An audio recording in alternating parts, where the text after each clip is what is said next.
अगर आपको पता चले कि वसुंधरा राजे भी बगावत करेंगी क्या? कहा जाता है कि 2008-9 में भी लगभग ऐसी तैयारी थी। राजनाथ सिंह के अध्यक्ष रहते हुए चुनाव निशान से लेकर तमाम चीजों पर विचार विमर्श हो चुका था। वो भी एक दौर था, ये भी एक दौर है।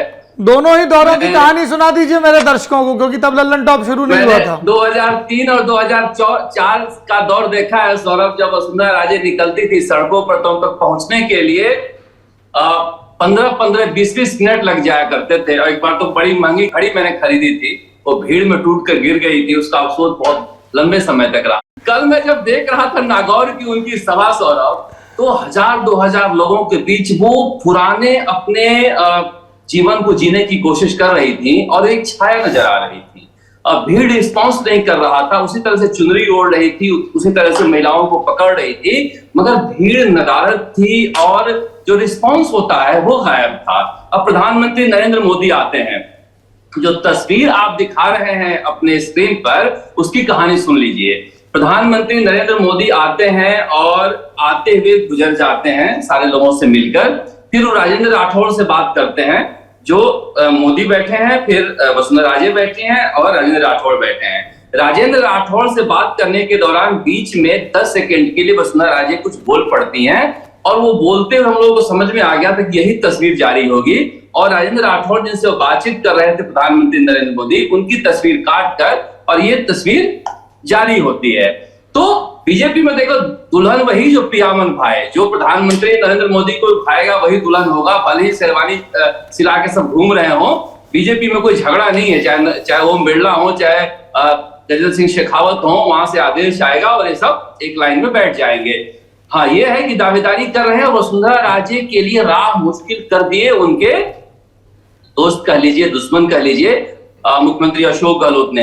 हालांकि ये नेशनल मीडिया में पहली बार आया है सौरभ, खबर बनी है। हम तो बहुत दिनों से इस बात को सुनते आ रहे हैं कि वसुंधरा जी ने हमारी सरकार बचाई। अभी 5-7 दिन पहले हमारे माइक पर भी इन्होंने हनुमानगढ़ में बोला था, लेकिन इस बार मंच पर बोला और इस तरीके से बोला कि 10-12 करोड़ का पैसे नहीं लौटाए हैं, तो फिर ये सुर्खियां बन गई। मगर ये पहले से बोलते आ रहे हैं वसुंधरा राजे को लेकर, अपने बात में वजन रखने के लिए बोल रहे होंगे, वरना मुझे लगता नहीं कि फंसाने के लिए बोल रहे होंगे।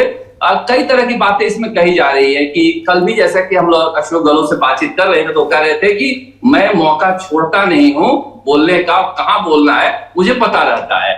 तो वो हो सकता है कि वसुंधरा राजे वापसी की कोशिश कर रही होंगी और लोकप्रिय नेता रही हैं। अब पूरे राजस्थान में आज के दिन में किसी का एक प्रभाव है जो हर जगह जा सकता है, तो वसुंधरा राजे हैं। शरद जी, जो नजर आ रहा है वो नहीं, अंदर खाने बताइए, वसुंधरा खेमे में क्या तैयारी चल रही है? हाँ, तैयारी देखिए, तैयारियों में अब जो अशोक परनामी हैं या फिर प्रताप सिंह सिंघवी हैं, राजपाल सिंह शेखावत हैं, कालीचरण सर्राफ हैं, ये यूनुस खान है, ये 6-7 लोगों का गुट है जिनके बारे में कहा जाता है कि वसुंधरा राजे का शासन था तो उन्हें अच्छा खासा मतलब रुतबा था, कमाई थी। वो लोग एक गुट बनाकर घूम रहे हैं, मगर पार्टी में अभी भी इनकी वापसी नहीं हो रही है। तो जस्ट मनाए थे इन्होंने सीपी जोशी की ताजपोशी के समय, वो भी काफूर हो गया है क्योंकि सीपी जोशी तो कुनिया से भी भारी पड़े, वो तो बिल्कुल ही घास नहीं डाल रहे हैं। लगता है कि वहां से निर्देश दे दिया गया है कि दूर ही रहना है। अब वसुंधरा राजे के बारे में कहा जा रहा है कि प्लानिंग तो ये कर रही है, मगर वो इनके मन में है कि जब फायर ब्रांड नेता उमा भारती नहीं सक्सेसफुल हुई, अब 100 विधायक ले जाने वाले बघेला नहीं, लिंगायतों के नेता येदियुरप्पा नहीं, कल्याण सिंह नहीं, हिंदू हृदय सम्राट, तो मैं क्या कर पाऊंगी। और एक बेटे का बोझ भी है दुष्यंत सिंह का उनके ऊपर की उनकी भी राजनीति देखनी है।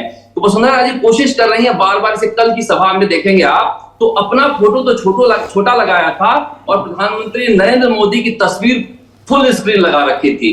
तो वापसी की कोशिश कर रही हैं कि किसी तरह से बीजेपी की मुख्य धारा में हम लौटे, इसके लिए संघ के पुराने नेताओं से संपर्क कर रही हैं,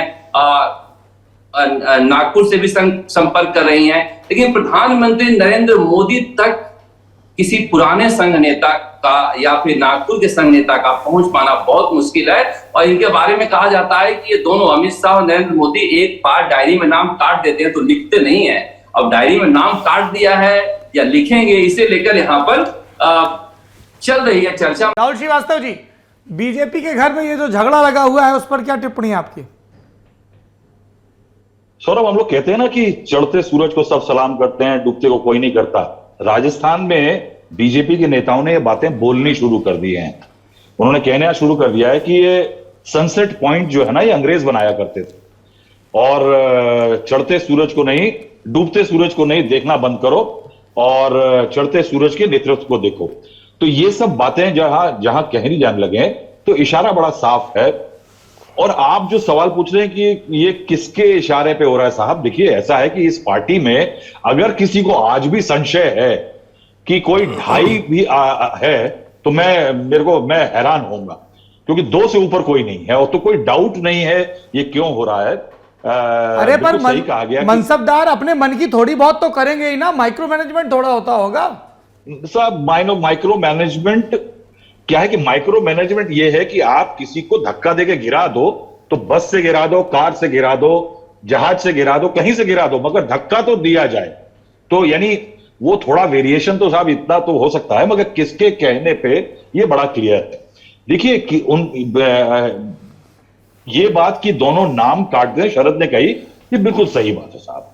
क्या है कि और ये नाम काटे की जो क्राइसिस है, ये नाम काटे की क्राइसिस जो है, इसमें कई बार ऐसा होता है कि कोई बागी होता है, कोई बहुत नुकसान बेकार आदमी होता है, जीत नहीं सकता तो उस नाम कट गया। इस समय बीजेपी के अंदर 2014 से यह भी प्रॉब्लम है कि आपका अगर कद बहुत बड़ा है, आप एक रीजनल सैट्रैप हैं, अगर आपकी अपने इलाके में पैठ है तो साहब आपका नाम कट सकता है। तो ये बात याद रखिए। ये बात दिखी है आपको, रमन सिंह देख लीजिए, आप शिवराज सिंह चौहान पिछली बार हो ही गया था, वो तो मामा की माँ मजबूरी थे, और वसुंधरा राजे का हो ही गया है। अगर आप देखें तो 2018 से यह क्रम शुरू हुआ था। 2020 में आपको याद है जब जुलाई के महीने में सचिन पायलट का पहला वो बगावत हुई थी, उस समय पे वसुंधरा राजे धौलपुर से नहीं निकली। वो ये इंडिकेशन देना जा रही है कि ये जो हो रहा है, this is a misadventure by the centre, और उनको पता था कि ये सक्सीड नहीं करेगा क्योंकि अशोक गहलोत जो है वो इस चीज को नहीं होने देंगे। तब से लेकर के आज तक अगर आप देखें तो वसुंधरा राजे को किसी भी तरह से कंफर्टेबल होकर के ये indication that she is a power centre in the politics of BJP in Rajasthan, hand has the blessing of the centre, ये एक बार भी नहीं हुआ है। शरद बैठे हैं, शरद इसको अगर मैं गलत हूं तो कह सकते हैं, बता सकते हैं मुझे। क्योंकि मैं इसलिए कह रहा हूं ये बात क्योंकि मैंने वो दिन देखे हैं। मुझे कुछ तारीखें क्या होता है कि आपके अटक जाती हैं दिमाग में।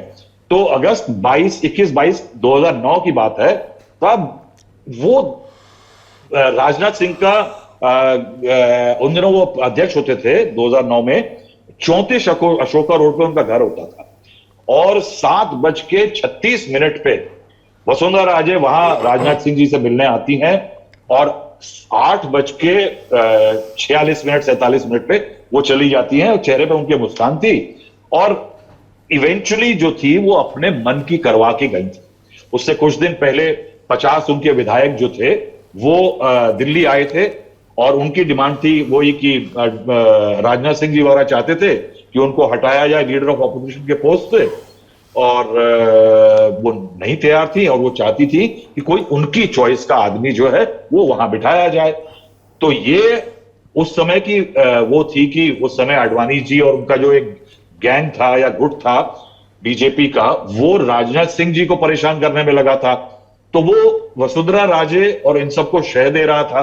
तो हमें याद है कि आडवाणी जी का घर पृथ्वीराज रोड के बाहर बीजेपी के राजस्थान के एमएलए लाइन लगा करके फुटपाथ पे बैठे हुए थे धरना अनशन पे, और उनकी डिमांड यही थी कि हम नहीं जाएंगे जब तक ये हो। और मुझे याद है कि अभी भी कि वो उस टाइम पे बीजेपी का एक चिंतन शिविर वगैरह भी चल रहा था कुछ। तो राजनाथ सिंह जी ने बड़ी मुश्किल से किसी हालत में जाकर के ये बात जब मनवा ली उन्होंने कि भाई ठीक है आप इनकी बात मान जाइए, तब जो करके वो 50 लोगों का जो रिबेलियन था वो शांत हुआ, और वसुंधरा जी इस बात के लिए मानी कि वो हट जाएंगी लीडर ऑपोजिशन पोस्ट से। अब अगर आप मई 2012 में आ जाए, मई 2012 में क्या होता है कि 54 एमएलए जो थे वसुंधरा राजे जी के, वो गुलाब चंद कटारिया जी जो थे वो एक जन जागरण यात्रा निकाल रहे थे। उसको लेकर के वसुंधरा जी नाराज थे कि साहब ऐसा है कि अगर ये यात्रा निकालेंगे तो मैं क्या बेचूंगी। तो इस नाराजगी के कारण उन्होंने 54 एमएलएस को अपने सिविल लाइंस के घर में बुलाया। शरद, अगर मैं गलत हूं तो मुझे बताइएगा। और उसके बाद उनके इस्तीफे ले लिए गए, और इस्तीफे लेकर के वसुंधरा जी ने क्या किया कि धमकी दे दी कि मेरे अलावा कोई और सीएम का फेस कैसे हो सकता है। तो क्या है कि आपको याद हो 2012 का ये वो फेज है जब नरेंद्र मोदी नितिन गडकरी अध्यक्ष थे। नितिन गडकरी वर्सेस नरेंद्र मोदी एक नैरेटिव चल रहा था। आपको याद है कि बॉम्बे में जब तक संजय जोशी रिजाइन नहीं करेंगे तब तक मैं वहां नहीं आऊंगा, ये सब नरेंद्र मोदी और नितिन गडकरी का चल रहा था। तो कुल मिलाकर के वो पीरियड था जब वसुंधरा राजे का एक कॉन्फ्लिक्ट जो है वो आज की बीजेपी की टॉप डिस्पेंसेशन से वो शुरू हुआ था। लेकिन साहब ये मानना होगा कि वो हनक थी उस समय पे, वसुंधरा राजे की जो हनक थी, आज साहब वो डूबता सूरज। ये बीजेपी के टॉप ब्रास ने ये सिद्ध कर दिया है कि वो अब वो बात वसुंधरा राजे सिंधिया में नहीं है। क्यों? क्योंकि अब पार्टी टॉप ब्रास का उनके ऊपर हाथ ही नहीं का मामला नहीं है। Now the party top brass is against her. ये जो एलिमेंट आ गया है तो क्या है कि पूरा पार्टी स्ट्रक्चर जो है अब वो रियरेंट होने लगा है।